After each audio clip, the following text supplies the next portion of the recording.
لا حول ولا قوة إلا بالله العلي العظيم. أعوذ بالله من الشيطان اللعين الرجيم. بسم الله الرحمن الرحيم. الحمد لله رب العالمين والعاقبة للمتقين والنار للملحدين والكافرين والمشركين. الصلاة والسلام على أشرف الأنبياء والمرسلين وخاتم النبيين حبيب إله العالمين وشفيع المذنبين مولانا مولى الكونين جد الحسن والحسين أبي القاسم مصطفى محمد. اللهم صل على محمد وعلى آل بيته الطيبين الطاهرين المعصومين المنتجبين المنتخبين الغر الميامين. ولعنة الله على أعدائهم أجمعين وغاصب حقوقهم ومنكر فضائلهم ومنكر عصمتهم ومنكر ولايتهم أجمعين من الآن إلى قيام يوم الدين. رب اشرح لي صدري ويسر لي أمري واحلل عقدة من لساني يفقهوا قولي. أما بعد فقد قال الله سبحانه وتعالى في محكم كتابه المجيد وهو أصدق الصادقين وقوله الحق. بسم الله الرحمن الرحيم. یا ایھا الذین آمنوا لا تدخلوا بیوتا غیر بیوتکم حتی استأنسوا. صلوات پڑھیں کہ محمد آل محمد پر. اللهم صل على عزیزان گرامی، باری تعالی خلاق دو عالم، مالک جہان، خالق کون و مکان، روئے زمین سے لے کر آسمان کی پیشانی تک اپنی قدرت کے خوبصورت موتی بکھیرنے والا پروردگار یہ ارشاد فرما رہا ہے کہ دیکھو، تم جب زندگی گزارتے ہو اور جب میں نے تمہیں پیدا کیا اور تمہیں سلیقہ اور شعور عطا کیا تو زندگی جانوروں کی طرح نہیں گزارنا ہے، بلکہ اپنی ہر سانس، اپنی ہر نفس اور اپنے اٹھائے ہوئے ہر قدم، اپنی چلتی ہوئی ہر زبان پر اللہ کے کچھ نظام اور قوانین جاری ہوں گے. وہ نظام اور قوانین اس لیے جاری نہیں ہوں گے کہ وہ خدا ہے، وہ چاہتا ہے کہ یہ سب جاری ہو، اس لیے جاری ہوں گے تاکہ ان نظام سے تمہیں سعادت اور کامیابی تک پہنچایا جا سکے. خلقت بشریت نے ہمیشہ سے اللہ نے یہ نظام رکھا. دیکھو، جو قانون میں تمہیں بنا رہا ہوں، بہت سے لوگ دنیا میں ہیں آج بھی جو خدائی کسی قانون پہ بھی عمل نہیں کرتے، لیکن یہ اس کے کرم اور اس کے سخاوت، اس کے عنایتوں کا یہ جلوہ رہا ہے کہ اتنی نافرمانیوں کے باوجود بھی وہ اپنے سائے کرم کو ہمیشہ قائم و دائم رکھتا ہے. کسی نے مولا سے پوچھا کہ مولا، کیا اتنے گناہ کرنے کے باوجود بھی اللہ ہمیں معاف کر دے گا؟ امام نے کیا اسے پلٹے کہا تھا؟ آپ کو یاد ہے؟ امام نے کہا، کیا تیرے گناہ اس کی رحمتوں سے زیادہ ہو گئے؟ اصول زندگی اللہ نے بتائے، سکھائے، سمجھائے، اس لیے نہیں کہ وہ اپنی جباریت، قہاریت، اپنی خدائی کو ثابت کرنا چاہ رہا تھا. اگر وہ اپنی خدائی کو، اس کی طاقت کو ثابت کرنا چاہتا تو تمہیں خلق ہی نہ کرتا. اس سے پہلے ہی بہت بڑی بڑی قومیں، ملائکہ اور جنات کی گزری ہیں جس میں اللہ نے اپنی جباریت کو، اپنی الوہیت کو، اپنی الہیت کو ثابت کیا ہے. پوری تاریخ قوم نسناس، جس سے عزازیل اٹھ کر شیطان بن گیا، اگر آپ تاریخ کو پڑھیں، اس سے پہلے جس کے خوف سے جب پہلا انسان بنایا جا رہا تھا، فرشتوں نے کیا کہا تھا کہ اب تو ایسے کو بنانے جا رہا ہے کہ پھر خونریزی ہوگی. اس کا مطلب یہ ہے کہ فرشتے بھی جانتے تھے کہ کچھ مخلوق ہے جو بہت لڑتی ہیں، اور اتنا لڑتی ہیں کہ زمین کئی بار خون سے بھر گئی. وہاں اللہ نے اپنی جباریت کو ثابت کیا اور پوری قوم کو ختم کر دیا. سب عذاب کیا، سب کے سب فنا ہو گئے. جس میں سے عزازیل کو پھر اللہ نے آسمان پہ اٹھا لیا. آپ یہ بہت جناب آدم علیہ السلام کی خلقت سے ہزاروں سال پہلے کی بات ہے. یہ نافرمانی کرتے تھے، ختم ہو جاتے تھے. یہ جیسے اللہ کی مخالفت کرتے تھے، اللہ ان پر عذاب نازل کر دیتا تھا. اچھا، یہ رنگ بہت زیادہ تبدیل نہیں ہوا جب انسانیت کو خلق کیا، انسان بنائے، یہاں پر بھی یہ نظام قائم رہا. یہ دیکھو، نظام تو تمہیں دے رہا ہوں، قانون تو تمہیں دے رہا ہوں، سلیقہ تو تمہیں سکھا رہا ہوں، لیکن میری نافرمانی اگر کھلے عام کرو گے تو میں عذاب بھی نازل کر دوں گا. اور کیا انبیاء کی تاریخ پڑھیں، جس طرح سے انبیاء ما سبق اور خلقت انسانی سے پہلے ملائکہ پر اور جناتوں پر عذاب ہوتے رہے، اسی طرح سے خلقت انبیاء کے بعد، انسانیت کے بعد نبیوں کی قوم پر بھی، انبیاء کی قوم پر بھی عذاب ہوئے، اور اس انداز سے عذاب ہوئے کہ پوری پوری قوم ختم ہو گئی، مٹ گئے۔ اور میں بہت احتیاط سے کر رہا ہوں، میں پھر کہتا ہوں، میں طالب علم نہیں کہتا آپ کو، میں علماء کہتا ہوں، اللہ نے اپنی مخالفت کے تمام تر آثار اسی وقت ظاہر کیے جیسے اس نے مخالفت کی، حتیٰ کہ بعض انبیاء کا تو ایسا زمانہ گزرا ہے کہ اگر وہ چوری کرتے تھے یا مثلا وہ جھوٹ بولتے تھے یا کسی کی غیبت کرتے تھے، کسی کا مال غصب کرتے تھے، ان کی پیشانی پر چمکتا تھا وہ کیا کر کے آئے ہیں، کیا کہنا ہے۔ تو وہ لوگ اپنے ماتھوں پر پٹیاں باندھ کر اسے چھپا کے ٹہلتے تھے کہ آج انہوں نے فلاں کا مال غصب کیا ہے، آج کسی کے ساتھ بے ایمانی کی ہے۔ تو دھیرے دھیرے وہ بدلتا گیا، اور یہاں تک یہ تاریخی کتابوں نے لکھا کہ جو گناہ کرتے تھے تو اللہ نے ان کے دروازوں پر لکھ اٹھا تھا، جب وہ گھر پلٹتے تھے ان کے دروازے پر وہ گناہ لکھا رہتا تھا، وہ باہر کر کے آ رہے ہیں۔ تو وہ لوگ گناہ چھوڑنے لگے، تو نبی کے پاس اللہ نے حکم دیا، کہنے لگے قوم تو سدھر رہی، ماشاءاللہ سب جمع ہو گئے کہ اب تو سب چوریاں چھوڑ رہے ہیں، لوگ جھوٹ بولنا چھوڑ رہے ہیں۔ تو نبی کے پاس آئے، نبی اللہ آپ کی قوم ماشاءاللہ ہدایت کی طرف آ رہی ہے۔ تو نبی نے کہا کہ نہیں، یہ اللہ کے ڈر سے گناہ نہیں چھوڑ رہے ہیں، یہ دروازے پر علی بٹھائے اسی لیے چھوڑ رہے ہیں،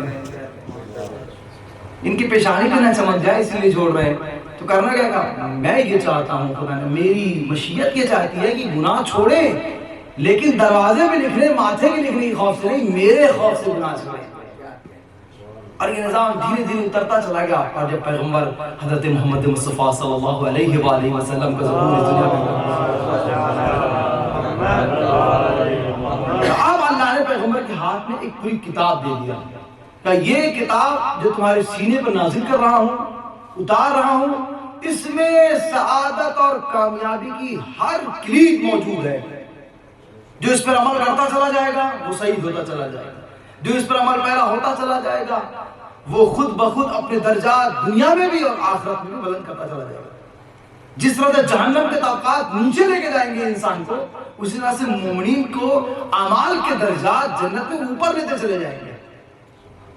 دخول جنت اور جہنم کی بات نہیں کر رہا ہوں، جنت اور جہنم کے داخلے کے بعد بھی جہنم کے طبقات ایک کے بعد ایک نیچے چلے جائیں گے، اور جنت میں داخل ہونے کے بعد ایک کے بعد ایک طبقات اوپر کی طرف چلے جائیں گے۔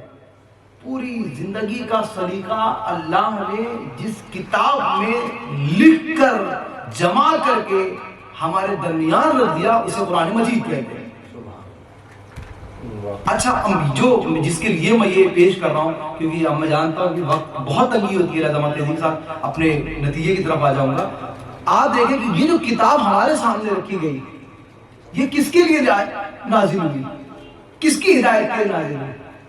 اس امت کے لیے جو پیغمبر کی امت کہی جاتی تھی، اس قوم کے لیے جو قوم محمدی کہلاتی تھی، اس فکر کے لیے جو فکر اسلامی کہلاتی تھی، اس عقیدے کے لیے جو عقیدہ دین کہا جاتا تھا، دین محمد کہا جاتا تھا، اس کے لیے اللہ نے ایک مکمل کتاب لکھی اور اس سب کے درمیان وہ احکام بیان کیے، یہ عمل کرو یہاں کامیاب ہو جاؤ گے، یہاں جاؤ گے تو نیکی ملے گی، یہاں جاؤ گے تو نافرمانیوں کے شکار ہو جاؤ گے، جہنم کی آگ میں جھونک دیے جاؤ گے۔ دیکھو اللہ کی عبادت کرو، روزہ رکھو، نماز پڑھو، یہ سارے احکام اللہ نے بیان کر دیے۔ میں جس کی طرف اشارہ کر رہا ہوں، یہ بتاؤ کہ یہ جو کتاب کی تبلیغ کر رہا تھا یہ کون تھا؟ یہ جو کتاب ہمیں پڑھا رہا تھا، ہمیں سعادت کی راہ دکھا رہا تھا، یہ کون تھا؟ یہ اللہ کا چنندہ تھا۔ مطلب استعمال کریں اس کے بعد اللہ کا مصطفیٰ تھا۔ سب سے بڑی کتاب، سب سے بڑا مبلغ، سب سے بڑا نبی جس کے لیے اللہ نے انتخاب کیا۔ کتاب تو آخری ہوگی، نبی تو آخری ہوگا، لیکن ہدایت اور قیامت تک رہے گی۔ جس بات کی طرف اشارہ کر رہا ہوں بہت توجہ چاہتا ہوں اگر آپ میرے ساتھ ہیں تو۔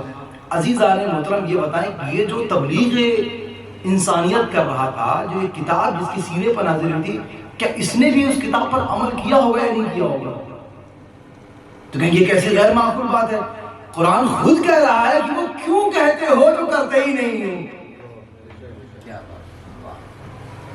جب خود وہ کتاب کہہ رہی ہے کہ کبھی بھی وہ کام مت کہو، اور مومنین سے خطاب ہے، کافروں سے خطاب نہیں ہے۔ صلوات پڑھیں گے کہ محمد علیہ وسلم پر، اگر آپ آیت پڑھیں تو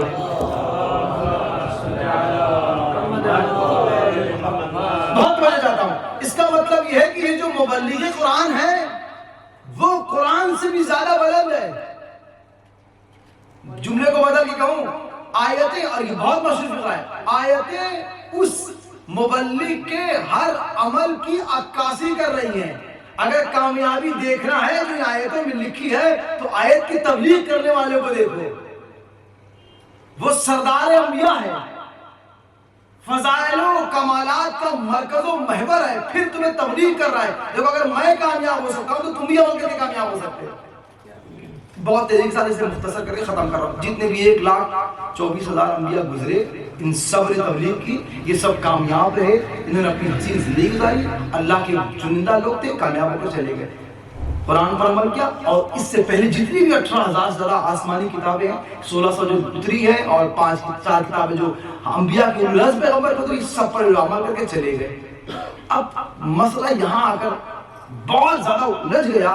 اسلام کا نام تو رکھا گیا، لیکن اب دیکھنا یہ ہے کہ اس کتاب پر جس کو رسول اللہ نے ہمارے درمیان چھوڑا تاکہ ہم سعید و کامیاب ہو سکیں، اب نبوت کے بعد اس کتاب کی جو تبلیغ کرے گا کیا وہ ویسا ہی مبلغ ہوگا جیسا محمد تھے یا ان کے غیر ہوگا؟ بہت توجہ چاہتا ہوں یہاں پر آپ کی توجہ چاہتا ہوں. اب جو محمد کے بعد اس کتاب کی تبلیغ کرے گا، کتاب کو پڑھ کر عمل کرے گا نہیں، یعنی مسلمان ہونے والا نہیں، مسلمان کرنے والا، دین سیکھنے والا نہیں، دین سکھانے والا، ہدایت لینے والا نہیں، ہدایت دینے والا. محمد تک تو کسی کا اختلاف نہیں ہے. مسئلہ یہاں اگر بچ گیا کہ اب محمد کے بعد میں نہیں پڑھتا کسی تاریخی کتابوں میں نہیں پڑھتا کسی روایات میں نہیں پڑھتا کوئی واقعات میں کہ الجھاؤ میں اس کی راوی ایسے ہے، اس کی سند ایسی ہے، یہ ویسے ہے، یہ وہاں رہے، یہ وہاں رہے. نہیں، قرآن کو رکھ کے فیصلہ کرو کہ اگر قرآن باقی ہے اور اس کا مبلغ چلا گیا تو اب اس قرآن کی ہدایت کرنے والا یا تو نبی ہوگا یا نبی جیسا ہوگا، کیونکہ کتاب رہ گئی، مبلغ چلا گیا، کتاب رہ گئی، پڑھانے والا چلا گیا. لیکن اللہ نے کہا میں نظام کو روکوں گا نہیں. اگر کتاب ابدی ہے، قرآن محشر تک رہنے والا ہے، تو اب میں مبلغ کا انتظام بھی کروں گا جو محشر تک رہے گا. اور کسی بھی، چونکہ فاطمیہ کی مجلس سے لازم اشارہ کر رہا ہوں، ہمیں کبھی بھی کسی خلیفہ کے رد کرنے کے لیے یہاں وہاں کی کتابوں اور روایت ہم تو بعد میں ان کے منہ پہ مارتے ہیں. جس کا یہ دعویٰ کرتے ہیں ہم اسی کتاب سے ثابت کر سکتے ہیں کہ دنیا میں اگر پیغمبر کے بعد سب سے افضل ترین ذات بغیر کسی شک کے ہے تو علی بن ابی طالب کی ذات ہے. آجان گرامی ایک جملہ کہہ دیں کہ نجف کی سرزمین ہے، اللہ نے تاریخ کے اعتبار سے 3 باب بنائے، روایات کے اعتبار سے جو پیغمبر نے ذکر کیا اس کے علاوہ تاریخ پڑھے 3 باب ہیں. سب سے پہلا باب ابو البشر حضرت آدم علیہ السلام، پھر اللہ نے قوم کا آزاد کیا اس کے کہنے پر اور پوری قوم کو ختم کر دیا، سب مٹ گئے، سب مر گئے. اللہ نے اس نبی کے ذریعے سے پھر سے نسل انسانی کو آگے بڑھایا، جناب نوح علیہ السلام دوسرا باب کہلایا. تیسرا باب پیغمبر نے خود اعلان کیا، انا و علی ابواہ هذه الامہ، میں اور علی اس امت کے باپ ہیں. 3 باپ اللہ نے بنائے. انسانیت کا تقاضا یہ تھا، شریف بچوں کا تقاضا یہ تھا کہ جس طرح اپنے باپ آدم کا احترام کرتے ہیں، جس طرح اپنے باپ نوح کا احترام کرتے ہیں، اتنا ہی اپنے باپ علی کا بھی احترام کریں. بہت توجہ چاہتا ہوں، اگر آپ اس لفظ احترام کو پکڑ لے گئے تو میں یہی سے آگے کی طرف بڑھ جاؤں گا. اور آپ کو جان کے حیرت ہوئی، آپ شاید اس پہ غور بھی کیا ہوگا، اللہ نے یہ جو بات تاریخ میں 1000 سال پہلے یہ فہرست ابوا کی چلی ہے کہ پہلا باپ آدم، پھر نوح، پھر علی کا، اتنا دور جا کے اپنے ذہنوں کو جانے کی ضرورت نہیں ہے. میں ایسا نظام بناؤں گا، ایک زمین بناؤں گا جسے غری کہتے ہیں، میں تینوں باپوں کو رکھ دوں گا، ایک طرف آدم ہوگا، ایک طرف نوح ہوگا، ایک طرف علی ہوگا. صلوات پڑھیے محمد آل محمد پر.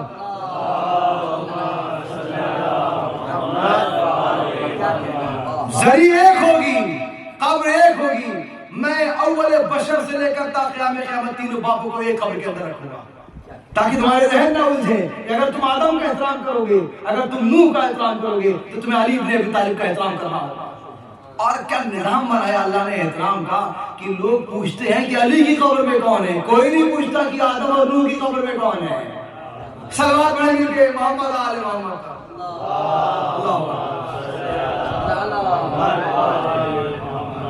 توجہ فرما رہے کہ میں پیش کر رہا ہوں احترام۔ اب یہ یہاں سے اب میں گریز کر رہا ہوں۔ اللہ نے کہا کہ میں تمہیں نظام سکھاؤں گا نا، جب تمہیں تبلیغ کریں انسان بناؤں گا، ان بدبخت فکروں کو، حیوانی عادات کو جب انسانیت میں تبدیل کروں گا، تو اس کے سارے قرآن نے ایک ایک پوائنٹ کر کے گنائے قرآن میں کہ تمہیں یہ کرنا ہے، یہ نہیں کرنا ہے، یہ کرنا ہے، یہ نہیں کرنا ہے، اور مثالیں بھی دی کہ دیکھو جو میں جب بتا رہا ہوں ایسا نہیں کہ پہلی بار ہو رہا ہے، گزشتہ قوموں کو پڑھو جا کے، انہیں سنو، انہوں نے نافرمانی کی وہ فنا ہو گئے، انہوں نے عمل کیا وہ کامیاب ہو گئے۔ بتاتے بتاتے اللہ نے کچھ ذات کی طرف خاص طور سے توجہ دلائی، جس کا میں ذکر کرنے جا رہا ہوں، اور اسی میں گفتگو کو تمام کر دوں گا۔ کہا دیکھو جب تم زندگی گزارو گے، جب تم حیات جاودانی کو اپنے نام عمل میں اتارو گے، تو کچھ قوانین ہوں گے۔ اس قانون میں ایک دو چار قانون یہ ہے جس کی طرف میں اشارہ کر رہا ہوں کہ دیکھو جب بھی تم کسی کے گھر میں جاتے ہو، توجہ زیادہ جا رہا ہے، جب بھی تم کسی کے گھر میں جاؤ تو خبردار پہلے تو جاؤ ہی مت۔ آیت کا لہجہ دیکھیں تو پہلے آپ کسی گھر میں جاؤ ہی مت۔ اگر جا بھی رہے ہو تو دروازے پہ کھڑے ہو کے حتی تستأنسو۔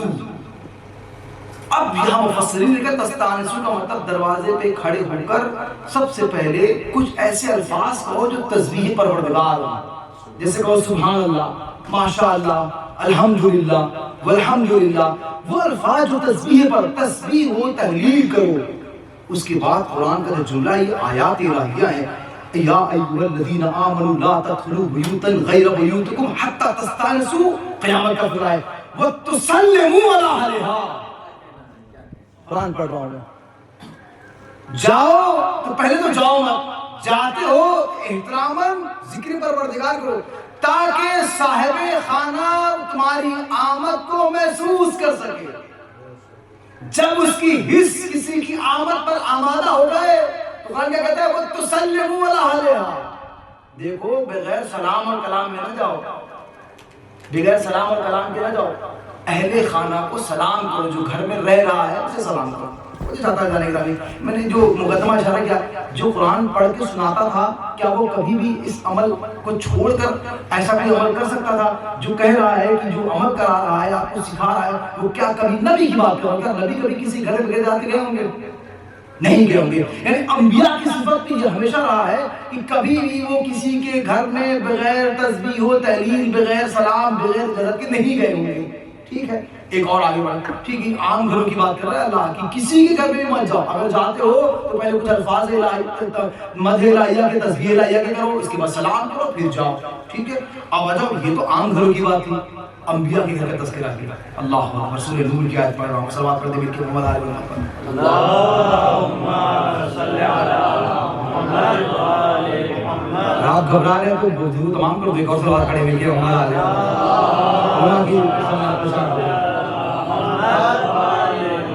اچھا ایک بات میں کہتا ہوں کہ میں جب اپنا پڑھتا ہوں مطمئن رہتا ہوں کہ یہاں کوئی مسئلہ نہیں ہے، اور نجف میں تو اور مسئلہ نہیں ہے، یہاں نہ لفافے کا مسئلہ ہے نہ بانیان کا مسئلہ ہے۔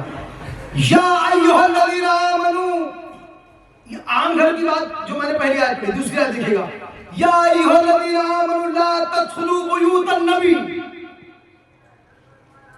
الا ان یؤذن لکم۔ مومنین کے گھر میں تو جانا ہی نہیں، اگر جانا ہے تو تسبیح پڑھو، سلام، اجازت، پھر دو۔ انبیاء کے گھر میں تو جانا ہی نہیں، اگر جانا ہے تو سب سے پہلے نبی کے گھر میں رہنے والے کی اجازت طلب کر رہا ہے۔ دوسری آیت، یعنی اگر کوئی اس وقت عمل جو کروا رہا ہے، مجھے بتائے کبھی وہ کسی کی اجازت کے بغیر گھر میں گیا ہوگا؟ نہیں گیا ہوگا۔ تیسری آیت پڑھ رہا ہے، بیوت اذن اللہ ان ترفع۔ اللہ نے کچھ گھر دنیا میں ایسے بنائے ہیں کہ جس گھر کے لیے حق ہے کہ اسے عام گھروں سے بلند رکھا جائے۔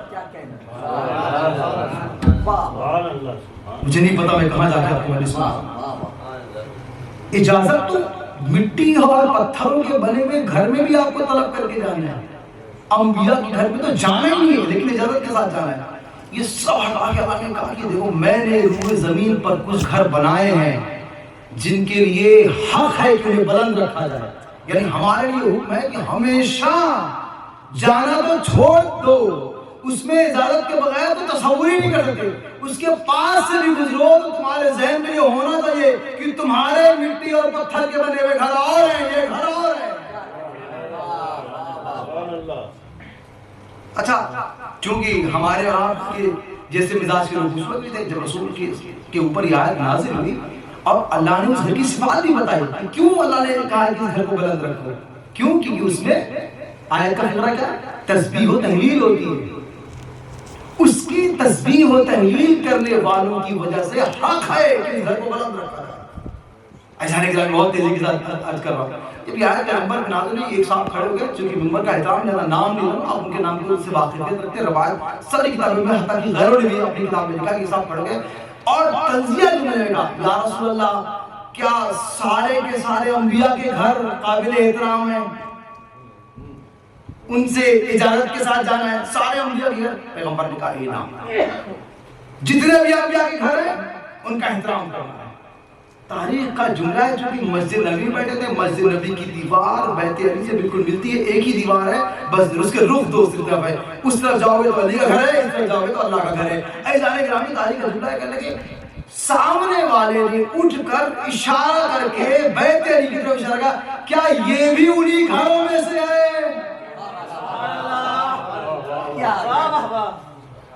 یا رسول اللہ جس گھر کو جن جن گھروں کو بلند رکھنے کا حکم آپ دے رہے ہیں کیا یہ بھی انہی گھروں میں سے؟ شاید سوال کر کے بتانا چاہ رہے ہیں اس کے ذہن میں بھی تھا کہ یہ جو 4 دیواریاں ہیں یہ بھی نبیوں کے گھر سے کم نہیں ہے، اس گھر کو بلند رکھ رہے ہیں. اب پیغمبر کا جملہ ہے بل من افاضلھا. تم ان نبیوں کے گھر کے احترام کی بات کر رہے ہو، اس گھر کے بارے میں سوال کر رہے ہو، یہ گھر انبیاء کے گھروں سے بھی افضل ہے.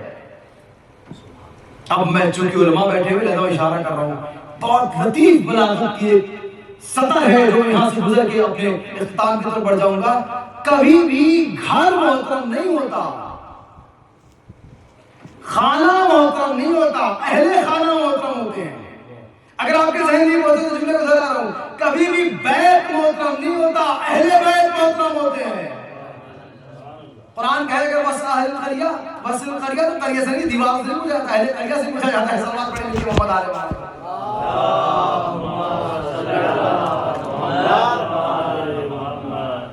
اتنا محترم گھر یہی وہ گھر تھا جو مدینے کی گلیوں میں تھا جسے پیغمبر کہتے تھے کہ اس کا احترام کرو، جب بھی جاؤ تو سلام کرو، بغیر اجازت کے مت جاؤ. اور یہ سب کہا نہیں بلکہ خود کر کے دکھایا، خود کر کے دکھایا. ایک ایک سب جانتے تھے. جب سے آیت تطہیر نازل ہوئی تھی پیغمبر 6 مہینے تک مسلسل دروازے کے سامنے کھڑے ہوئے کہتے تھے السلام علیکم یا اہل بیت، اور کہتے تھے کہ جب میں جنت کی یہ میں روایت چھوڑ نہیں سکتا تھا، میں پڑھ کے آپ کو سناؤں گا تاکہ ہمارے آپ کے معرفت اور ثواب میں اضافہ ہو سکے. پیغمبر کہتے ہیں جب بھی میں معراج پہ جاتا تھا، جنت کی سیر اللہ مجھے کراتا تھا، تو میں جنت کی وادیوں سے پیغمبر مانوس سے، جنت کی مخلوق سے پیغمبر مانوس سے، جنت ان کے گھر کی چیز ہے، یہ مالک جنت ہے. یہ لوگ کہتے ہیں جب میں لما اور جب ہی السما، جب میں آسمان کی طرف جاتا تھا اللہ مجھے جنت کی سیر کرا رہا تھا کہ مومن کی درجات کیا ہے، تو جنت کی چیزیں میں دیکھتا تھا، اسے محسوس کرتا تھا، اسے اپنے آس پاس اپنے گرد دیکھتا تھا. پیغمبر کہتے تھے کہ جب بھی میں جملے کو سنیے گا معراج پر پیغمبر جب جنت کے سفر کا سیر کر کے واپس آتے تھے،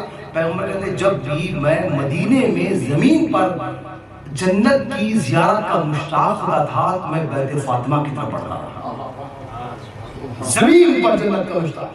اور کہتے تھے کہ جب میں جنت کی خوشبو کو محسوس کرنا چاہتا تھا، دل چاہتا تھا کہ کوئی جنت کی خوشبو سون لوں، تو میں اپنی بیٹی فاطمہ کے پاس آ کے بیٹھ جاتا تھا. اللہم اشتاق الی رائحۃ الجنہ، روایات میں میں مشتاق ہوتا تھا کہ مجھے جنت کی خوشبو کہیں سے آ جائے تو میں فاطمہ کے پاس آ کے بیٹھا تھا. اب حدیث بہت نایاب ہے، آپ کے لیے صرف آپ کے لیے حدیث انتخاب کر کے لے کر آیا ہوں. کہتے ہیں کہ اللہ نے جو انبیاء بنائے ان کی خوشبو الگ تھی، جو روحیں بنائی ان کی خوشبو الگ تھی، ملائکہ بنائے ان کی خوشبو الگ ہے، جبریل کو جس سے خلق کیا اس کی خوشبو الگ ہے. اولیاء کو جس سے خلق کیا اس کی خوشبو الگ ہے. اللہ نے ہر نورانی مخلوق کو ایک خاص عطر اور خوشبو کے ساتھ پیدا کیا ہے. روایات کی طرف پڑھو. پیغمبر کہتے ہیں جب میں آسمان میں جاتا تھا تو میں سمجھ جاتا تھا اس وقت میرے پاس سے نبی کون سا گزرا ہے, کیونکہ نبی کی خوشبو آتی تھی. ملک کون سا گزرا ہے میں سمجھ جاتا تھا کہ اس کی خوشبو الگ تھی. کون سی حور گزری ہے اس کی خوشبو سے سمجھ جاتا تھا. اب حدیث بڑی عجیب ہے. پیغمبر کہتے ہیں کہ جب میں فاطمہ کے پاس آتا تھا اور شہزادی کونین کے گھر میں پیغمبر تشریف لاتے تھے, کہتے تھے پیغمبر کلمت رسول اللہ رائحۃ الانبیاء رائحۃ السفرجل. جب سفرجل کی خوشبو آتی تھی تو میں سمجھ جاتا تھا کہ کوئی نبی میرے پہلے میں بیٹھا ہے. دوسرا جملہ فرمایا رائحۃ حور العین رائحۃ العاص. ایک پھول ہے آپ جا کے دیکھیے گا کہ جب رائحۃ العاص آتی تھی تو میں سمجھ جاتا تھا کہ کوئی یہاں پر حور گزری ہے. تیسرا جملہ رائحۃ الملائکہ رائحۃ الورد. جب گلاب کی خوشبو آتی تھی تو میں سمجھ جاتا تھا کہ یہاں سے ملائکہ گزرے ہیں. اب قیامت کا وقت ہے, میں اس کو مکمل کر رہا ہوں. پیغمبر کہتے ہیں کہ جب میں بیت علی میں آتا تھا اور اپنی بیٹی فاطمہ کے پہلو میں بیٹھتا تھا, اب پیغمبر کا جملہ ہے رائحۃ ابنتی فاطمہ الزہرا رائحۃ السفرجل والعاص والورد. صلوات علیہ محمد علیہ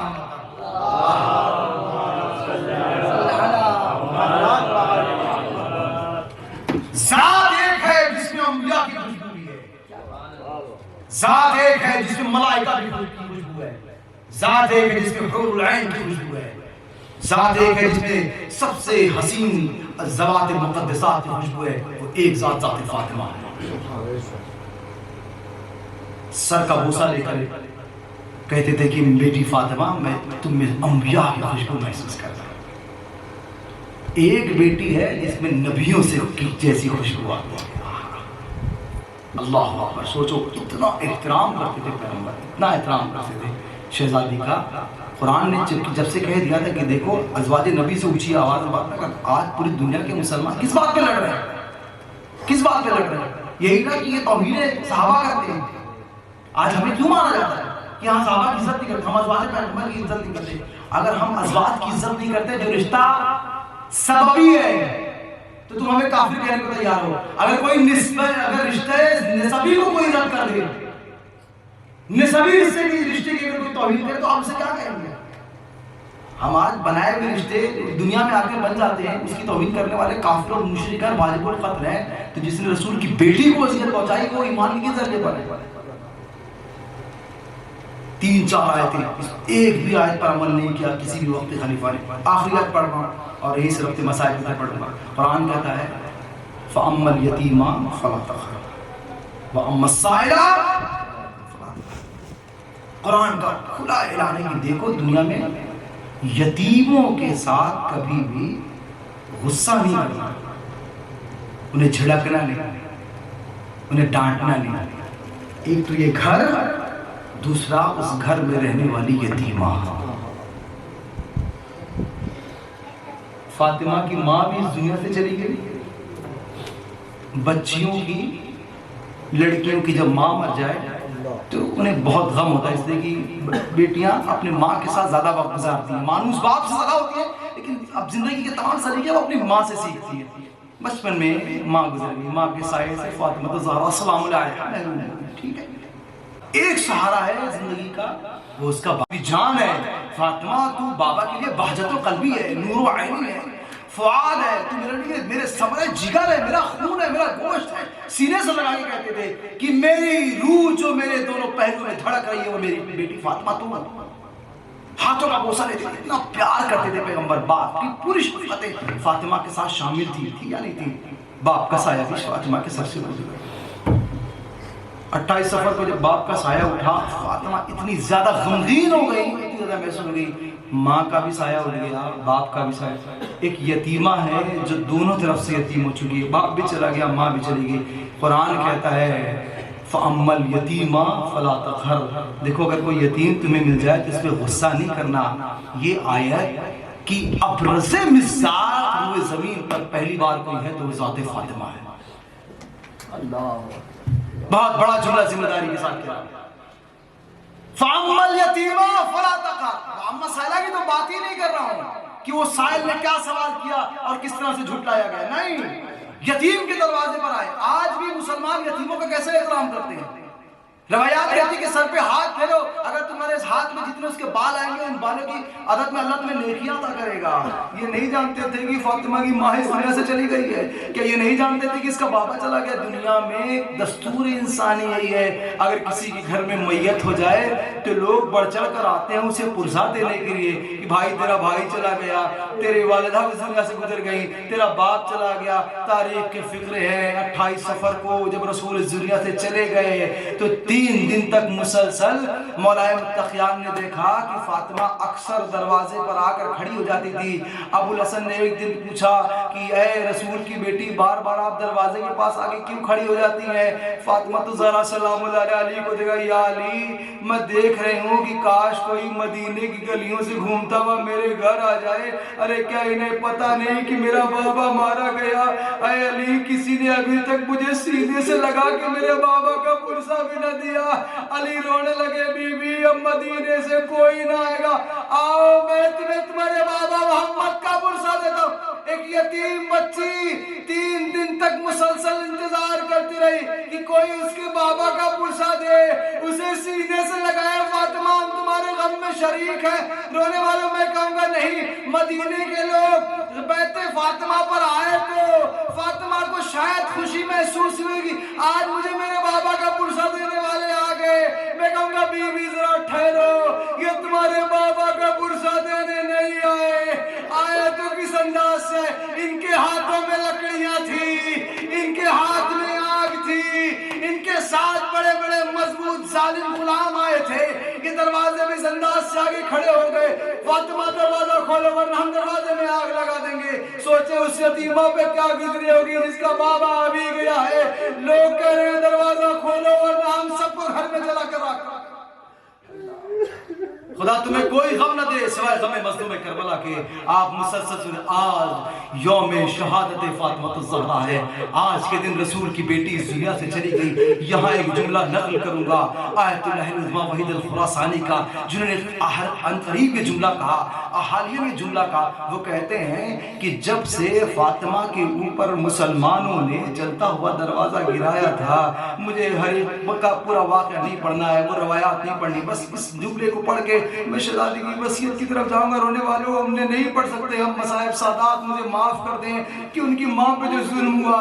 وحید الخراسانی اللہ انہیں سلامت رکھے، وہ کہتے ہیں کہ جب سے فاطمہ کے اوپر دروازہ گرا تھا اور بی بی کی پسلیاں ٹوٹی تھی، 95 دن تک ہر گھنٹے میں فاطمہ بے ہوش ہو جاتی تھی، درد سے اتنا تڑپتی تھی کہ غش آ جاتا تھا، مصلے پر بے ہوش ہو جاتی تھی، بیٹھے بیٹھے بے ہوش ہو جاتی تھی۔ استاد محترم کا ایک جملہ کہتا ہے اگر کسی کی ہڈی میں صرف چوٹ لگ جائے تو ایک دن بھی نہیں رہ سکتا، سوچو جس کی ہڈیاں ٹوٹ چکی ہوں گی وہ 95 دن کیسے سانس لے رہی ہوگی۔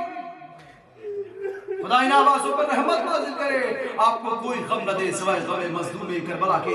تاریخ کہتی ہے کہ وہ دن بھی آ گیا کہ روز جا کر جناب آخری دنوں میں جناب حمزہ کی قبر پر جا کر فاطمہ روتی تھی کہ اے میرے جد اٹھو دیکھو مدینے کے لوگوں نے میرے گھر کے ساتھ کیا کر دیا، میرے علی کے ساتھ کیا کیا۔ تاریخ کہتی ہے کہ ہر وقت جب گھر میں فاطمہ آتی تھی تو چہرہ مرجھایا ہوا رہتا تھا، رو رو کر چہرے پر ایک پیلا پن آ گیا تھا۔ تاریخ کہتی ہے کہ ایک وقت ایسا آیا کہ جب علی گھر سے نکل رہے تھے اور فاطمہ گھر میں داخل ہو رہی تھی، دروازے پر میرے مولا کی فاطمہ سے ملاقات ہو گئی۔ علی ٹھہر گئے، کہنے لگے کہ اے رسول کی بیٹی میں آپ کے چہرے پہ تھوڑی خوشی محسوس کر رہا ہوں، تھوڑا اطمینان محسوس کر رہا ہوں۔ رونے والا جملہ سنیں گے؟ علی نے کیا پوچھا؟